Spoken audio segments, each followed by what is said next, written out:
జై శ్రీరామ్. మీకు ఎటువంటి ఆర్థిక ఇబ్బందులు లేకుండా మీరు చక్కటి ఆనందమయమైనటువంటి జీవితాన్ని గడపాలంటే మనం చేయాల్సింది ఏం లేదండి, ప్రతినిత్యము కూడా ఈ నామాన్ని అనుకుంటూ ఉండాలి. ఎందుకంటే మంత్రాలని అవి మనం బహిర్గతంగా బీజాక్షరాలతో బయటికి ఉచ్చరించకూడదని మనకి శాస్త్రాలు చెప్తున్నాయి.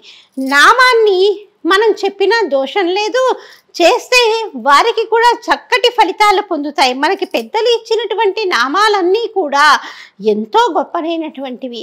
అలాంటి నామాల్లో ఒకటి శ్రీ పద్మనిధయే నమః, శ్రీ పద్మనిధయే నమః, శ్రీ పద్మనిధయే నమః అన్నటువంటి నామాన్ని ప్రతినిత్యము వీలైనన్ని సార్లు 108 సార్ల కంటే ఎక్కువగా మనం నిరంతరం జపం చేస్తూ మనసులో మననం చేస్తూ ఉంటే మనము లక్ష్మీదేవి యొక్క కృపకి పాత్రులమవుతాం. ఇది తథ్యం.